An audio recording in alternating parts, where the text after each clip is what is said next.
अरे भैया, आप अकेले क्यों बैठे? मैं आपके लिए चाय बना के लाऊं? नहीं सिमरन, अभी मेरा चाय पीने का मूड नहीं है। भैया, आपने पता नहीं दीदी को कैसे माफ कर दिया। दीदी ने गलती नहीं, गुनाह किया है, गुनाह। और गुनाह की कोई माफी नहीं होती है। अगर मैंने ये काम किया होता ना तो मेरे पति तो मुझे मार ही डालते। और मैं भी कौन सा मुंह लेके रहती। दीदी को तो शर्म आती नहीं है बिल्कुल। सिमरन, गलती लड़के की है तो मैं दीक्षा को क्या ही बोलूँ। और मुझे अभी इस टॉपिक पे बात नहीं करनी है, तुम जाओ यहाँ से। ऐसे ही किसी को प्यार हो जाता है? जरूर दीदी ने भी हिंट दिया होगा उस लड़के को। बात नहीं करने से आपका दुख खत्म नहीं होगा भैया। मैं तो कहती हूँ दीदी को डिवोर्स ही दे दो। अरे बस करो देवरानी जी, शर्म नहीं आती? और कितना आग लगाओगी? शर्म आनी चाहिए तुम्हें। कभी मुझे तो कभी इनको भड़काती रहती हो। मुझे तो लगा था तुम मेरे बारे में भला सोचती हो, मेरी छोटी बहन जैसी हो। लेकिन तुम तो मेरा घर उजाड़ने की बात कर रही हो। मुझे मेरी देवरानी के साथ क्या करना चाहिए? अरे दीदी, मेरा वो मतलब नहीं था। अरे तुम्हारा जो भी मतलब हो, आज के बाद मुझसे बात मत करना। बदतमीज कहीं की, आई बड़ी डिवोर्स करवाने वाली। अरे प्लीज दीदी, ऐसा मत बोलिए। मैं तो आपको बड़ी बहन समझती हूँ। मर गई तुम्हारी बड़ी बहन तुम्हारे लिए। मुझे ना तुम्हें देवरानी ही रहने देना चाहिए था। तुम ना घिसी पिटी देवरानी के लायक ही हो। मुझे तुम्हें बहन बनाना ही नहीं चाहिए था।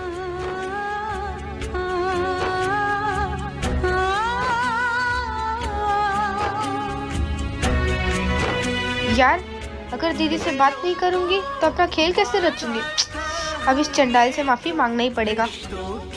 कभी सोचा नहीं था कि इस चुड़ैल के सामने अपनी सेल्फ रिस्पेक्ट की धज्जियां उड़ाऊंगी। चल सिमरन, मांग ले झूठी माफी। दीदी, अब क्या आप मुझसे बात भी नहीं करोगी? सिमरन, अभी तुम यहाँ से जाओ। अभी मुझे तुमसे बात नहीं करनी है। आपके पैरों में गिर के माफी मांग रही हूँ, माफ कर दो प्लीज। सिमरन प्लीज यहाँ से जाओ, मुझे अभी तुमसे बात नहीं करनी है। दीदी, आप ऐसा नहीं बोल सकती। मैं आपकी छोटी बहन नहीं हूँ क्या? अब बताओ, मेरी जगह आपकी छोटी बहन होती तो क्या आप उसको माफ नहीं करती? यही तो फर्क होता है अपने और परायों में। मैं तो सिर्फ बोलने के लिए आपकी छोटी बहन हूँ, लेकिन हो तो आप मेरी जेठानी ना। क्यों माफ करोगी भला आप अपनी इस देवरानी को? कोई बात नहीं दीदी, आप अपनी जगह सही है। माफ भी नहीं करना चाहिए मुझे। अब तो लगता है मुझे घर छोड़ के जाना पड़ेगा, क्योंकि मैं अपनी इतनी प्यारी बहन के साथ ऐसे रूडली नहीं रह सकती। अच्छा ठीक है, अब बंद करो ये इमोशनल ड्रामा। माफ कर दिया मैंने तुम्हें। सच्ची दीदी, थैंक यू सो मच। आप सच में बहुत अच्छी है। मैं ना भैया को भी सॉरी बोल देती हूँ, क्योंकि मैंने उनका भी बहुत दिल दुखाया है ना। अरे तुम्हें भैया को सॉरी बोलने की जरूरत नहीं है। वैसे भी वो तुम्हारी बातों से गुस्सा नहीं होंगे। नहीं नहीं दीदी, जरूरत है। आखिर मैं उनसे छोटी ही हूँ ना, मुझे ऐसा नहीं करना चाहिए था। ठीक है, जाओ।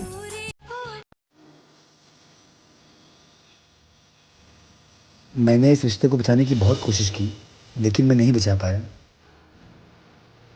ये लो, ये रहा डाइवोर्स पेपर। मैंने इस पे साइन कर दिया है।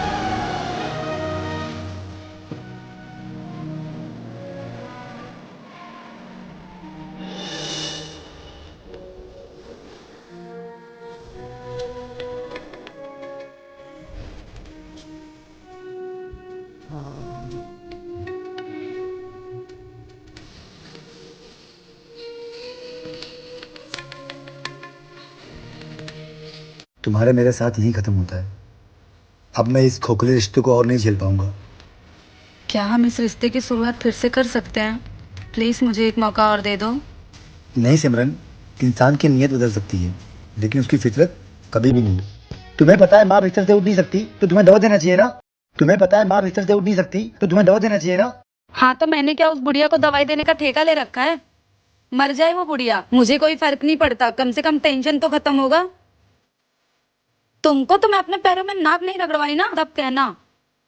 तुम्हारे पूरे खानदान की इज्जत ना मैं मिट्टी में मिला के छोड़ूंगी। और ये तुम्हारी फितरत है। जो मेरी और मेरी माँ का कदर नहीं कर सका, वो मेरे जिंदगी पर क्या साथ निभाएगा। लेकिन एक बार। बस सिमरन, बहुत बार बहुत कुछ सुन लिया। अब इस बार नहीं। अब तुम इस घर से जा सकती हो।